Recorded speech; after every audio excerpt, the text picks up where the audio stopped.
데살로니가전서 1장 1절 말씀입니다. 바울과 실로아노와 디모데는 하나님 아버지와 주 예수 그리스도 안에 있는 데살로니가인의 교회에 편지하노니 은혜와 평강이 너에게 있을지어다. 아멘. 할렐루야. 오늘도 좋은 날입니다. 데살로니가전서 1장 1절 말씀 묵상입니다. 오늘은 은혜와 평강이라는 제목으로 말씀을 나누도록 하겠습니다. 바울은 데살로니가 교회 성도들에게 1절에서 주 예수 그리스도 안에 있는 데살로니가 교회에게 은혜와 평강이 너에게 있을지어다 라고 문안하며 시작합니다. 바울의 서신에서 자주 등장하는 인사가 은혜와 평강입니다. 은혜는 카리스로 받을 자격이 없는 자에게 거저 주시는 하나님의 선물, 하나님의 축복, 하나님의 사랑을 의미합니다. 사실 우리의 삶의 모든 것이 다 은혜입니다.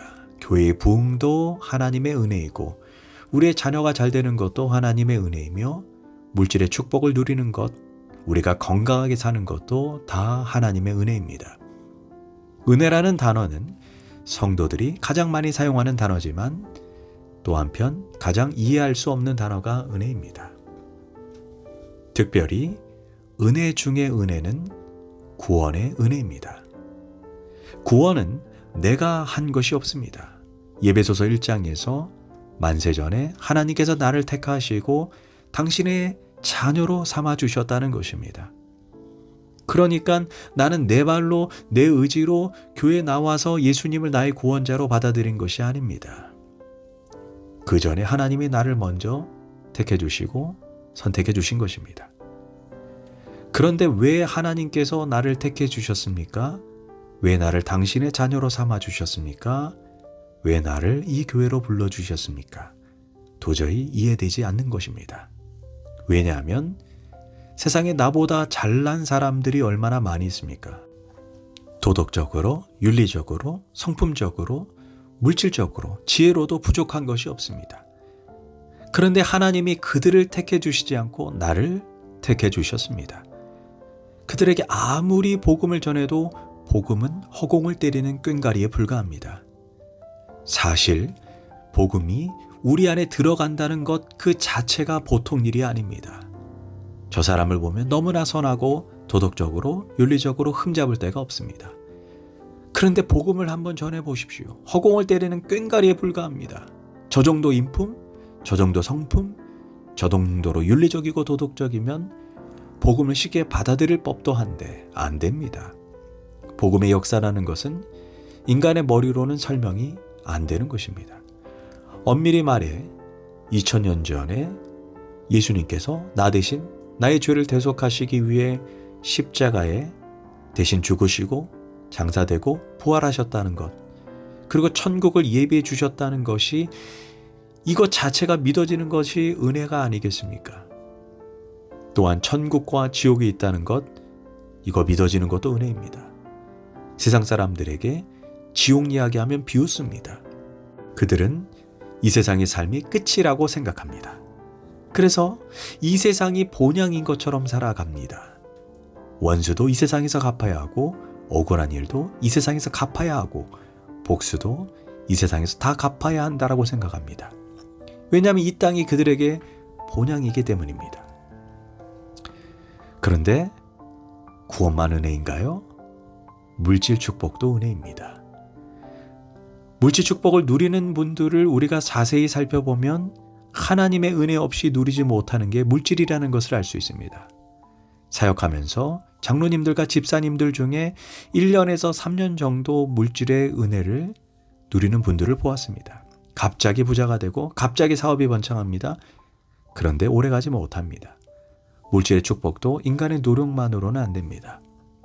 하나님이 부어주셔야만 누리게 되는 것입니다. 내가 노력한 만큼 얻는 사람은 부자가 못 됩니다. 그런 사람을 가리켜 성실한 사람이라고 말합니다. 그러나 진짜 부자가 되는 사람은 내가 그다지 한 게 없습니다. 그런데도 100배, 1000배가 부어지는 것입니다. 이런 물질의 축복은 노력해서만 되는 것이 아닙니다. 물질의 축복도 하나님이 부어주셔야만 누릴 수 있습니다. 이삭의 일생을 보시면 알 수 있지 않습니까? 가나안 땅 기근이 들어 이삭이 블레셋 지역으로 잠시 이주합니다. 블레셋 지역은 지중해 지역으로 물이 풍부하여 농사를 짓고 살아갑니다. 이삭은 유목민으로 양을 키우는 사람입니다. 그런데 블레셋 지역에 와서 농사를 한번 지어봅니다. 그런데 평생 농사만 짓던 블레셋 사람들보다 성경은 100배의 축복을 이삭이 누렸다라고 말합니다. 이거 어떻게 설명하겠습니까? 이삭이 그렇다고 특별한 농사법을 가지고 있는 것도 아니고 전에 농사를 지어본 적도 없습니다. 더구나 똑같은 환경, 똑같은 수고와 노력을 들였습니다. 인간의 영역이 아닙니다. 이삭이 가뭄의 때에 물이 없어 땅을 파면 우물이 콸콸 쏟아집니다. 이삭이 수맥, 수력, 땅의 지질학을 공부해 본 적이 있습니까? 없습니다. 신기하게도 땅만 파면 물이 쏟아집니다. 반면 블레셋 사람들은 농사 때문에 수맥을 공부했을 것이고 수력을 공부하고 지질학을 공부했을 것입니다. 그러나 아무리 땅을 파도 우물을 찾을 수가 없습니다. 그래서 블레셋 사람들은 질투가 나서 이삭의 우물을 강제로 빼앗습니다. 그러나 이삭은 그들과 다투지 않습니다. 은혜 있는 자의 여유입니다. 다른 곳으로 가서 또 땅을 팠습니다. 이게 웬일입니까? 또 물이 콸콸 쏟아집니다. 나중에 블레셋 사람들이 이삭과 화친하기 위해서 찾아옵니다. 이삭에게 이 많은 은혜를 보고 이삭 잘못 건드렸다가 좋을 것이 없다고 깨닫는 것입니다. 이처럼 물질 축복도 또 보호를 받는 것도 하나님의 은혜입니다. 그럼 물질 축복만 은혜인가요? 건강도 은혜입니다.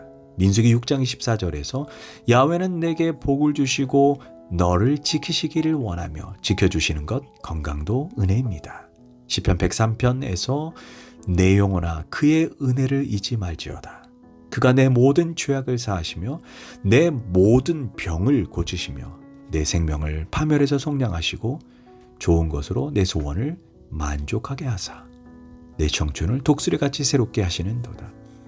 즉 나의 병을 고쳐주시고 나의 생명을 파멸해서 건져주시고 내 인생을 독수리같이 강하게 만들어주시는 거 이것도 은혜입니다.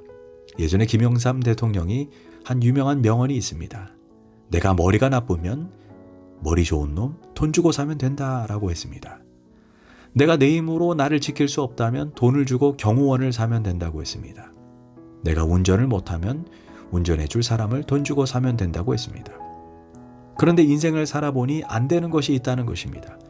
건강은 돈 주고도 살 수 없다고 김영삼 대통령이 깨달았다고 고백했던 적이 있습니다. 건강은 내 힘으로 안 됩니다. 하나님이 지켜주셔야만 우리가 누릴 수 있습니다. 내가 아무리 산삼 먹고 좋은 거 먹고 곰슬개 먹고 원숭이 골 먹으면 오래 삽니까?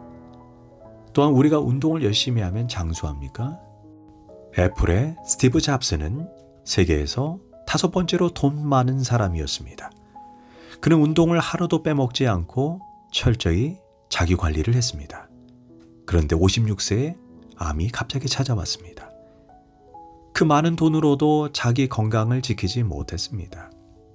건강은 자기 뜻대로 안 됩니다. 그가 마지막 침상에서 한 말이 이렇다고 합니다. 돈이 많아도 돈이 내 아픔을 대신해 줄 수 없고 돈이 많아도 나 대신 아파줄 사람을 구할 수 없다는 것을 한 평짜리 침상에서 깨달았다. 그래서 우리의 인생에 은혜가 필요한 것입니다. 바울이 빌어주고 있는 은혜 너무나 소중합니다. 그렇다면 바울이 두 번째로 빌어주는 평강은 무엇입니까? 평강은 하나님의 은혜를 입은 자의 내면에서 이루어지는 마음의 상태입니다. 평강 또한 인간이 만들어내는 것이 아닙니다. 하나님이 주실 때야 비로소 인간이 누리는 것, 그것이 평강, 샬롬입니다. 이런 분들을 보게 됩니다. 사업이 망하고 자녀가 갑작스럽게 죽고 죽을 병에 걸렸는데 흔들림이 없이 평강 가운데 계신 분을 봅니다.